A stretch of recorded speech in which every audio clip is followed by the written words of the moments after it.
The Tennis Gambling Podcast on the Sports Gam Podcast Network is brought to you by Nug Fantasy. They're coming to customers, play just $5, send $5 bonus funds when you sign up with the promo code SGPN. And welcome everyone to the Tennis Gam Podcast here on the Sports Gam Podcast Network. Currently Thursday afternoon, January 8th, around 1:30 p.m. Eastern Time. I'm as always, Scott Reichel, once again going solo for this pod.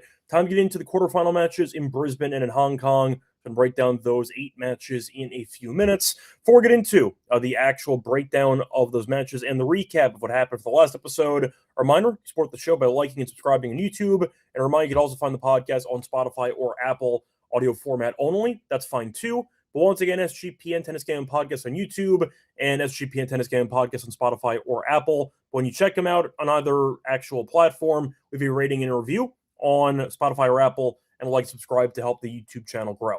Plus, a reminder, check the merch store on the SGPN website. We have a lot of great tennis merch. We have sweatshirts, we have t-shirts, we have mugs, different colors, very affordable. Think you like the options that we have for you. Plus, a reminder as well that if you want to find easy access to all of our free picks and podcasts, go to the SGPN app.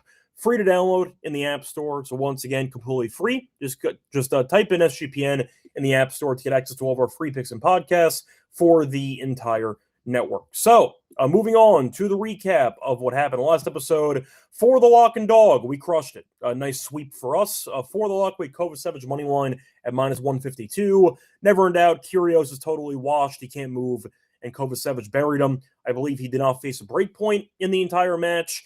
Kyrgios can't really play singles at this point, so he should be retiring in the near future. I will blindly fade him every time he plays because he cannot move, and as a result, he cannot win singles matches. But nice win for us, never in doubt there. For the dog, nice win as well, never in doubt too. We had the Paul and Perricard first set over 10.5 games plus 108. Standard Perricard play. In fact, Perricard did not break Paul in the entire match, and he ended up winning. But either way, first I went to a breaker, never in doubt there. Nice and easy lock and dog sweep. Now, getting into the actual news that is worth talking about around the tennis landscape.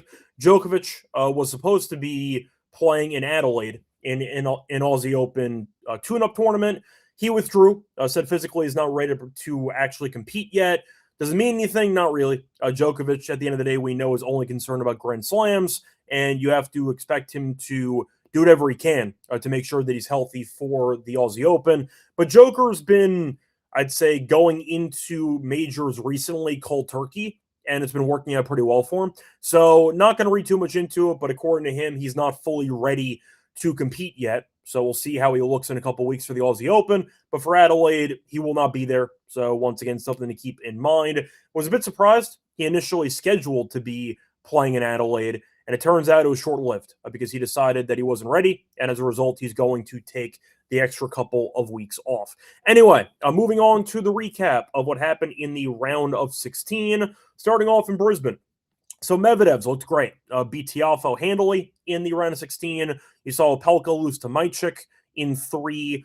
All breakers, 0 breaks in the entire match. Opelka had 3 match points, 1 in the second set, 2 in the third, choked them all away, and Majcik eventually did get the job done there in the third set breaker. Nice upset win for the lucky loser as he now heads to the quarters. Alheshka, defending champion, got injured, which has been a common theme in his career as Korda ended up advancing via retirement. Mickelson buried Tien. Great showing by Mickelson. He played a phenomenal match, and he was able to coast from start to finish. Kovacevic kept it rolling as he was able to beat Norrie. Norrie had the nice comeback win against Humbert, and then immediately lost to Kovacevic in 3. So a nice win there for the American. Besides that, Perricard, like the first round, beat an opponent despite not breaking in the entire match. Perricard beat Hijikata in a final set breaker. Lost the first set, actually. They came back and won the next 2 in tie breaks, but nice win for him. Dimitrov, in his comeback tournament, looked okay in the first. It looked good in the first match. And then after that, he kind of got destroyed by Calignon. A nice win there for the young Belgian. And last but not least, you have Nagashima, who's been very good, beating Hallis in straight sets. Really never in doubt there. So once again, not too much drama. Couple of 3-setters. You had a couple of 3-set tie breaks, but usual suspects with Opelka and with Perricard being involved. But either way, once again, decent balance there between the competitive and lopsided matches in the round of 16. So, looking at Hong Kong, you have Musetti, who beat Echeverry in 3, lost the first set, came back and won. Wang lost the first set handily, then came back and he ended up upsetting Diallo in 3. Nice win for him. Rublev was really bad early against Yibing, and then he went God mode in the final 2 sets, and he won comfortably in 3 sets. Borges, nice win against Cilic, won in straight sets. Cilic dominated against Manarino, and apparently the success was short-lived because Borges was pretty comfortable for most of the match. A nice win for him. Defending champion Mueller is out as he lost to Giron in straight sets. Kashanov ended up losing in 2 tie breaks to Momo. You saw Shang beat Sonigo. Nice win for him. And Bublik beat the Zanchel comfortably. Bublik still looks very good. And it looks like early on, we're only 1 match in. It looks like the Bublik that we saw in 2025 might be carrying over into 2026. But you had a couple of comeback wins. A couple of guys lost the first set, came back and won. But the last 5 matches of the round of 16 in Hong Kong were straight sets. So really not too much drama there. Besides that, nothing else to really add for the United Cup recap there. Fritz was not playing pretty well. He ended up struggling throughout the entire event. Who's looked really good? Hurkacz. Hurkacz looks very, very good, which is nice to see, and hopefully stays healthy. We know Hurkacz, when healthy, is a fringe top 10 guy, and he definitely looks the part. He's been very good, beats Zverev in straight sets, beat Griekspoor in straight sets. Keep an eye out for Hurkacz. He looks really good. So if he ends up making a decent run in the Aussie Open or even beyond that, I wouldn't be shocked. But health has been a concern for Hurkacz recently, but the talent's undeniable. We know that the serve's very good. He's very tough to break, and he can definitely give anybody a hard time on any given day. Keep an eye out for Hurkacz. He's looked very good throughout the entire United Cup. Anyway, nothing else to really add. We have a bunch of matches to get into. So before we get into the actual breakdown of those quarterfinal matchups, a reminder, they're brought to you by our sponsor, Kalshi. So if you like real money prediction markets available in every single state, check out Kalshi. Trade tons of markets in sports, including the NFL, college football, college basketball, NBA, NHL, and more. Plus, you can also trade props like first touchdowns. Besides sports, they also let you look at markets for politics, entertainment, and even the weather. And if you are new to Kalshi, capitalize on the great sign-up deal that we have with them. So new Kalshi customers get $20 if they use the code SGPN at sign-up.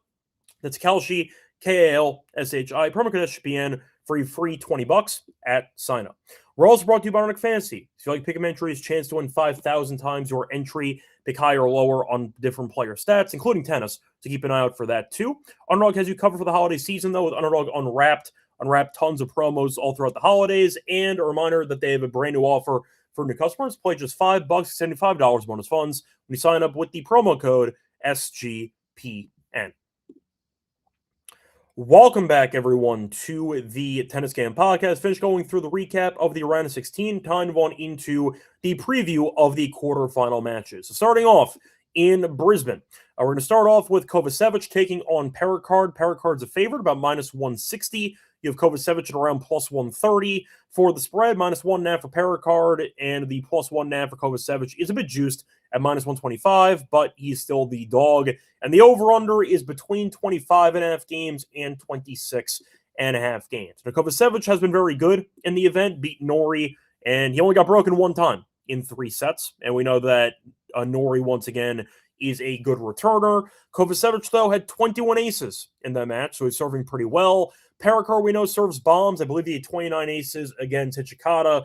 Did not break in the entire match in that one or in the Paul match, and it hasn't mattered because he won both third sets in a breaker.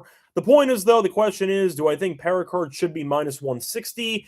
I'm going to say no. I think that at the end of the day, Kovacevic has shown that he's definitely looking sharp on these fast-paced courts. And I do think if you're looking at a guy who can't break Hijikata in 3 sets, I don't want to lay 160.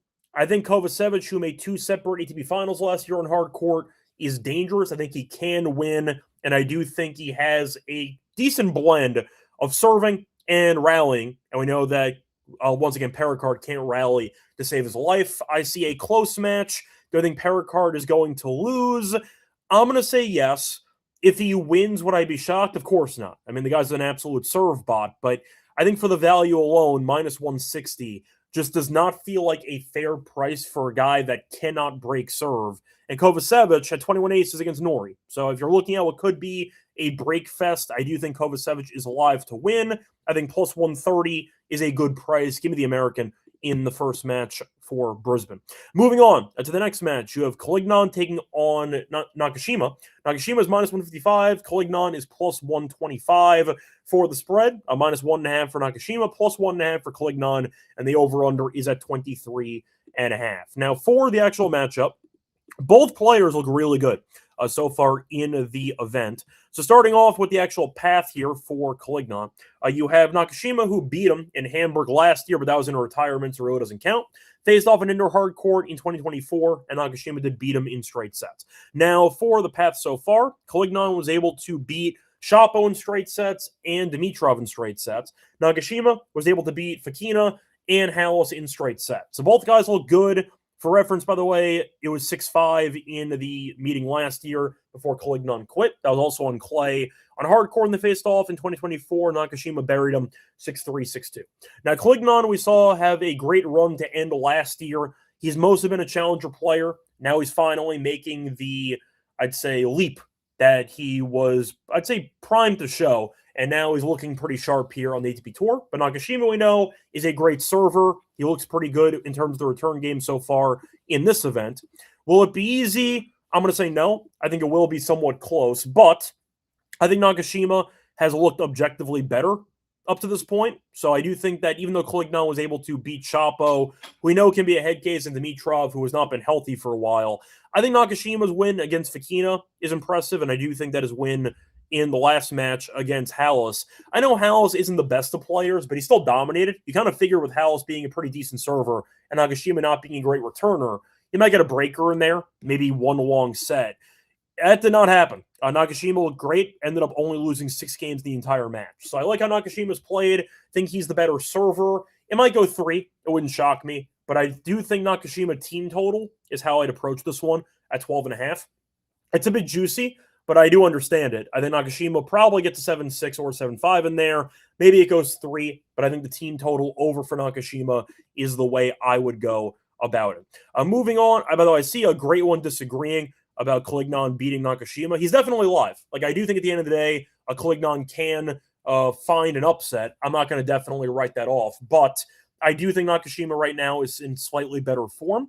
But either way, point is Nakashima, I do think, will find a way to get the job done. But if you end up taking the team total over instead, you leave yourself more open to winning despite potentially losing the match outright. So that's kind of why I like Nakashima team total over instead. Besides that, though, by the way, I see a great one saying it's a Collignon. So thank you. I appreciate that. I've been pronouncing how it's been spelled for, I don't know, like 8 months, and nobody's corrected me. So thank you. I appreciate it. Collignon. Okay, I'll keep that in mind. I also see great one mentioning Opelka had 44 aces and lost. Yes, definitely a serve bot special. No breaks in the entire match. You're looking at Matt in the comments section, who's asked if I signed up for any future events in Kenya. I did not, but I like to believe, despite not actually playing professional tennis, I would have played better than the other woman. What's she win? 3 points in the entire match? If you have not seen the highlights on that, recommend. You had a last-second fill-in for a women's future match, and she had never played the sport in her damn life.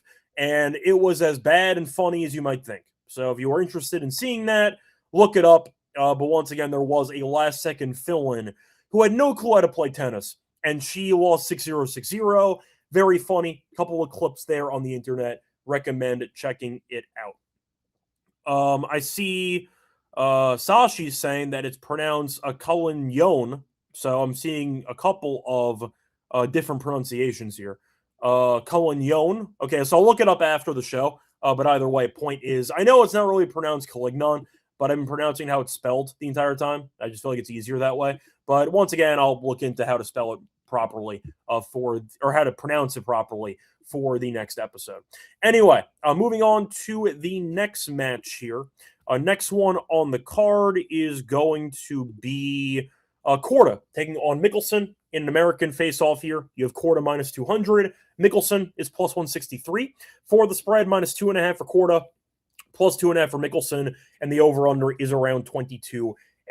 Now for the path, for both players, Korda was fortunate that Lehecka did get injured, but Korda was up a set already, so I'm not going to say that he got bailed out or anything. But he was also able to beat Vacherat in the first round, which was a nice win for him. Mickelson has been looking pretty good, beat Duckworth in 3, and then ended up beating Tien in a straight set. So point is, he's been looking better, and the serve looks a lot better for Mickelson, which has been my main issue for a guy that tall. And I think he should be serving better more frequently. Looks like he worked on it during the offseason. It's gone better. Now, they've never faced off in the head-to-head. Korda, we know, is the more talented player. Durability is always a concern, but Korda, I think we all know, is the more talented player out of the two. Having said that, is minus 200 too expensive, or is it just right? I think it's expensive. I think Mickelson has shown in the last 4 sets that he played against Duckworth and Tien, he looks very solid. He had 19 aces against Duckworth. We know Duckworth is a guy who's not very good, but Mickelson did not get broken in the entire match. 19 aces, though, is a lot for Mickelson standards. And against Tien, who we know is a good returner, he ended up having 4 aces. He won 82% of his first serve points. Mickelson has not been broken in the entire event. So the serve has been there. Now, I think Korda will break him at least one time, but I do think for the sake of value, I don't see much on Korda. I think the value is on Mickelson, actually. We know Korda is a guy who's still a bit of a head case, who can definitely fall apart at various points in time. Mickelson, I think, is alive to win this, actually. I think minus 200 is a bit expensive. I think it might go 3 sets. Mickelson, though, for a guy who had some serious serving concerns, which I've raised for years, I do like what I've seen. It looks like he's actually put the work in to add a little bit more danger to his serves for the opposition. And I do think that's going to work out to his benefit here. I am going to go with Mickelson. Go with the dog for the money. I think that plus 163 is a good price. Korda might win. I get it, but we've also seen Korda lose matches in the past to inferior opponents. Mickelson, though, is kind of, once again, underrated at this point. Mickelson's a guy who I was really never viewing as a serious threat for the last year or two until he figured out how to serve. And recently, he's been serving pretty well. So, once again, that's a big deal. And I'd say I've noticed and acknowledged it. So, give me Mickelson to get the job done this upset here at around plus 163. Moving on to the most lopsided favorite in Brisbane, you have Medvedev, who's taking on Majcik. Medvedev's minus 530. Majcik's around plus 380. For the spread, I see minus 4.5 for Medvedev, and I see plus 4.5 for Majcik, and the over-under is at 21.5. Now, Medvedev in straight sets, it's around minus 170. He's been amazing. Ended up beating Tiafoe in straight sets and beat Fucsovics in straight sets. 2 guys who can be very tricky on hard courts. We know that when healthy, Fucsovics won a title last year. So we know that both of those opponents are not exactly pushovers. And Medvedev absolutely buried both of them. So he looks really good right now. For Majcik, I like him as a player. Now, he was able to outlast Opelka. Opelka had 3 match points, but still, point is a win's a win. And anytime you face off against a serve bot who beat Djokovic on these courts last year, nice win for Majcik. But he's still a lucky loser. Did lose in qualifying to the likes of Hallis. And then he was able to beat Altmaier in straight sets and beat Opelka in 3. Look, simply put, I think Majcik's solid. I like the variety. I think he's a talented player. The problem is he's really a baseline-only guy. And when your matchup is against a guy who thrives from the baseline like Medvedev, I don't really know how you're supposed to win. I think Medvedev is a bad matchup for Majcik. I think Majcik will have to sprinkle in some drop shots, hope for the best, but he doesn't have the firepower to really bully Medvedev around the court. And if that's the case, I just see the Russian brick wall just eventually stonewalling this guy. And I think he wins in straight sets. So I like Majcik as a player. I think he's underrated. But Medvedev looks really good. He might win the entire event. But either way, Medvedev, I think, is going to win comfortably in this one. It wouldn't shock me if it turned into like a 6-4, 6-2 type match. But I see it being pretty lopsided. I'll go for Medvedev in straight sets in this one. Moving on to Hong Kong. So for this one, for the first match, you have Musetti taking on the home country guy of Wang. Now, Musetti's minus 385. I have Wang at around plus 300. For the spread, I see around 4.5. 4.5, though, plus money for Musetti at around plus 115. For Wang, plus 4.5 is around minus 150. For the over-under, I see 21.5 games. Now, both players had a pretty similar script to their last match because Musetti ended up losing the first set to Echeverry, and he came back and he won. As for Wang, he got buried in the first set by Diallo and then ended up winning the next two sets 7-5. So both guys did not look great early into their last match, but Musetti's definitely the better player. I do think you're looking at a spot. By the way, I see Parasiva, the Ukraine is weak. I believe that is a Seinfeld reference, so I appreciate the Seinfeld reference there. Speaking of which, I've not played a game of Risk in a long time, but yes, I get the reference if you're referring to Kramer and Newman playing Risk. So I get the reference. But either way, point is moving on to Hong Kong. Look, I think Musetti's going to win. The thing is, do I think Wang can win a set? I think it's possible, but they also played 2 years ago in this event, this exact event, and Musetti won 6-4, 7-5. Now, Wang's gotten better because that was 2 years ago, so I have to at least point that out. But Musetti also got better during that span. So I think 4.5 games is a lot. Like, I don't really want to lay 148, but I understand if you want to. I think Musetti wins, but I don't really see much value. The first meeting did end up landing 22, so I don't mind the over. The problem is, though, Musetti and Wang are both not amazing servers, so you might end up seeing a lopsided set, but Wang did have 2 separate 7-5s against Diallo, couple of breaks in there, to be honest, but I don't mind the over. I think Wang will make it competitive for at least one set, and we know Musetti, with the one-handed backhand, is extremely dangerous, but the unforced error count can also get up there. So there is a chance Wang can maybe even steal a set if Musetti is erratic like he was in the first set against Echeverry. Give me the over 21.5 games for this one. Moving on to the next match, you have Rublev against Borges. Now, Rublev's minus 220, Borges around plus 175. For the game spread, minus 2.5 for Rublev, plus 2.5 for Borges, and the over-unders at 22.5 games. Now, we saw Borges look good against Cilic.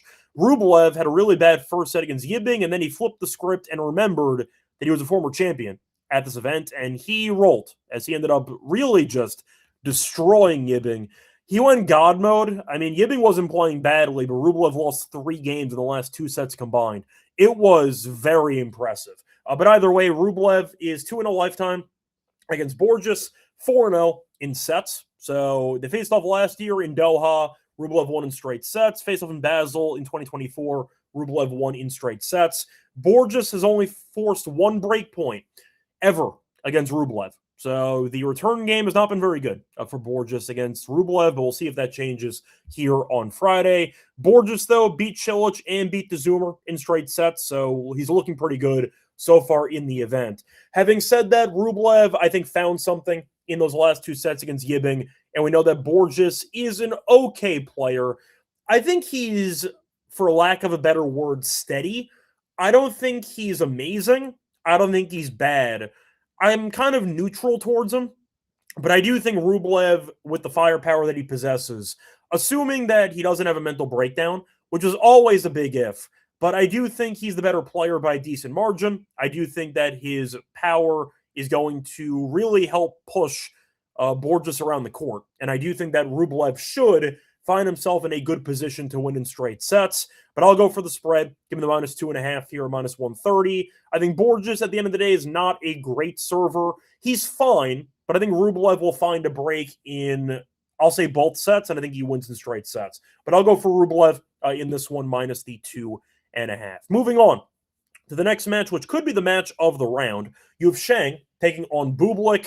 Bublik minus 186. Shang's around plus 148. For the spread, minus 2.5 for Bublik, plus 2.5 for Shang, and the over-under is at 23.5. Now, Shang, we know, is very good when healthy. The issue, he's never healthy. So I know that, I think it was Sashi who mentioned he liked Shang to make a good run in the event, I think.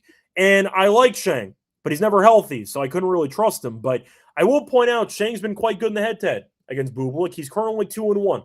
Faced off in 3 separate meetings in 2024 in Chengdu, and Sheng won in straight sets. U.S. Open, Sheng won in 5, and in Indian Wells, Bublik did win in straight sets. But Sheng is 2-1, and he won the last 2 meetings, but we know Bublik has flipped a switch mentally, and now he's playing like an actual motivated player. So Bublik, we know, can be very dangerous. He looked very good against Zandschulp. We'll see if that carries over into this one. For Sheng, Pico Masanya and Sonego in straight sets. I think Bublik's going to win, but do I feel great about the minus 186? No, I don't. I think Sheng's very talented. I think Sheng has a lot of firepower on the forehand side. Bublik team total over 12.5 is like minus 165, so that is a bit expensive. I want to see if Caesars, which, a reminder, has the best prices for team totals for tennis. I want to see what they have for Bublik, because that could be an option if it's around minus 140 or so. So let me just quickly check what that team total is for Bublik. Not even listed, so I can't even take it, but I didn't mind the over. I think Sheng has proven time and time again he can really frustrate Bublik, and I do think that Sheng, when healthy, can definitely push Bublik around the court on a couple of occasions. So for that reason, I'll go for the over. I don't mind the over 2.5 sets. I see a close battle. I think you might end up getting a breaker in here. Tie breaks minus 113 if you want to take that route, but I do think it'll be a very close match. I think it'll be fun, but I am going to go with the over. I think Bublik wins, but once again, not easy. A very fun match on paper, and hopefully it plays out the same way on Friday. I'm moving on to the next match on the card for Hong Kong. So for the next one, we're going to look at the matchup, the last one on the card between Giron and Momo. So we have 2 more Americans. You have minus 200 for Giron, plus 160 for Momo for the spread, minus 2.5 for Giron, plus 2.5 for Momo, and the over-unders at 22.5 games. Now, Giron has been looking sharp so far in the event. Giron has been, winning pretty comfortably so far. So for the path here for Giron, ended up beating De Gere in straight sets handily, and beat Moore, defending champion, in straight sets. A nice win there. For Momo, I ended up going through qualifying, beat Green, ended up beating Kipson, both of those in 3, beat Tabilo in straight sets, and beat Kashanov in an upset in straight sets. So for the head-to-head history, it has been pretty competitive, but Momo is actually 3-1 a lifetime. However, they've not faced off since 2023. First meeting was in 2017. So once again, pretty dated. I'd say nothing really immediate. They've not faced off in roughly 2.5 years, so keep that in mind. But Momo is actually 3-1 lifetime. So for the match in itself, I see it being close. I see breaks. I don't really trust either guy serving-wise. I do think 200, though, is very expensive for Giron. I think Giron's pretty good, but I think 200 feels pretty egregious when Momo just beat Tabilo, who won ATP title last year in hard court, and Kashanov, who we know is a solid hardcore player as well. So I do think Momo has some value, and the head-to-head history does suggest that his style of play can frustrate Giron as well. I'll go for Momo for the plus 2.5 games here. I don't mind the money line if you want to take a flyer, but I do think that the spread feels a bit high. Momo can keep this interesting. I think that Giron, we know, is a guy who can play good tennis, but could also self-destruct at any given moment. So Giron can maybe even drop a set like 6-2. That wouldn't shock me. I've seen that before. So I don't mind Momo. I'll plus the games here. Think that he can keep this close, and I do think that win or lose, it should come down to the wire. Anyway, I see some comments in the comment section here. I see Sashi mentioning that Musetti's serving was subpar against Echeverry. The first serve wasn't great, especially early, eventually settled in, but that serve can be a concern, especially against a good returner in Wong. So keep an eye out for that, but a good point. Watching the match early, it felt like Musetti was just hitting errors all the time. He looked very, very, I'm trying to think of the right way to describe it, but I want to say that he looked extremely erratic is the word I'll use. It just felt like the precision that we normally see from Musetti was not there, and we'll see if that changes over the course of the rest of the tournament, but he did look a lot sharper in that third set against Echeverry. Besides that, I see Willie stopping by. The Rublev looked good. I thought he looked fantastic in the last 2 sets. Sheng and Bublik should be a lot of fun.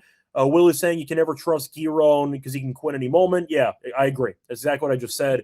Giron, we saw a bunch last year where he would randomly just no-show a set and that would sabotage a spread bet. I'll go for Momo for that reason. Anyway, that's going to wrap it up for the actual match previews. Time to move on into the lock and dog picks. Before we get into the lock and dog, a reminder, they're brought to you by our sponsor, which is Novig. So if you want to check out a very good prediction market for sports, check out Novig, rated number 1 in America. Check out the reduced juice they have, 4 different markets, so make sure you get the best price. Download the app, get a nice sign-up deal with us. Get $50 when you spend just $5 if you use our code SGPN at sign-up. Let's get on the action with Novig, promo code SGPN. We're also brought to you by Rhythm. They've been great this NFL season, especially on props. And a reminder, you can also use them for college basketball. You could use their models. The couple ways to use models: 1, build your own from scratch; 2, copy one from the leaderboard, or let Rhythm's house model give out picks for you. But if you've been curious about models and sports betting and you've never actually tried it, recommend Rhythm. Think you'll enjoy actually getting a taste of the actual platform. And a reminder, when you do sign up, you can get a nice sign-up deal with us. So if you sign up at Rhythm, use the code SGPN25 when you download the app, and you'll get a nice 25% off your first month. That's Rhythm, RATHMN, promo code SGPN25 for 25% off your first month. Welcome back, everyone, to the Tennis Game Podcast. Finished going through the preview of the quarterfinals in Brisbane and in Hong Kong. Now it's time for the lock and dog picks. For the lock, going back to Medvedev taking on Micic. Give me Micic team total under 9.5 games at -130. This was on DraftKings. Now, Medvedev has been absolutely cooking so far in the event. He has only lost 5 games in each of the first 2 matches. Beat Tiafoe and Fucsovics, 2 guys who are solid on hard court, handily. You could argue that Tiafoe and Fucsovics are better players than Micic, and I'd probably agree with you. And each of them won a total of 5 games. So I think Micic at 9.5 is a bit large. I understand the argument is that Medvedev can still find a way to punt the set if he ends up double faulting a breakaway or stuff like that, or maybe even just having a close set or 2 against Micic, because Micic's still talented. But Medvedev looks right now like the best player in the field by a mile. He's been rolling, and Micic was able to barely escape against Opelka. I do think that Medvedev should look sharp. Micic had to fight off 3 match points against Opelka, and I do think that Medvedev will keep rolling in this one. Give Medvedev to dominate, and I said before, the straight sets was like -175. So I think this is a better option to save a decent amount of change while also picking the same outcome, which is Medvedev to win in a pretty lopsided fashion. Give me Micic team total under 9.5 -130 on DraftKings as my lock. For my dog, I'm going to go to Hong Kong. I am going to trust the head case, but I do like the actual price. Give me Rublev in straight sets at +125. Rublev is a former champion here. He looked great after starting off rusty against Yibing in the first set. He rolled. The serve was good. The forehand was immaculate. I mean, the forehand was hitting every spot he needed to, and I think Rublev is the better player than Borges. He's proven it in the head-to-head, 2-0 lifetime, 4-0 in sets, and Borges has only a forced 1 break point ever against Rublev. So I do like the actual price here at +125. I think Rublev is the better player. I think Borges has looked sharp, but we know the Zoomer is not great on hard court, and Cilic is past his prime. I think Rublev will look good again against Borges. Maybe a breaker, but I do think that Borges' serve is very vulnerable, and I think Rublev should find more breakpoint chances by comparison, which is enough for me. Give me the former champion at +125 in straight sets as my dog. So once again, the lock and dog picks for the quarterfinals in Brisbane and Hong Kong. For the lock, give me Micic team total under 9.5 games -130 against Medvedev. For the dog, give me Rublev in straight sets against Borges at +125. So, wrap it up for the show. Back once again for the semis in Hong Kong and in Brisbane. A reminder, if you want to support the show, like, subscribe on YouTube, leave a rating and a review on Spotify or Apple. If you want to find me on, once again, Twitter, find me at Reichel Radio. Till next time, good luck to all of you, and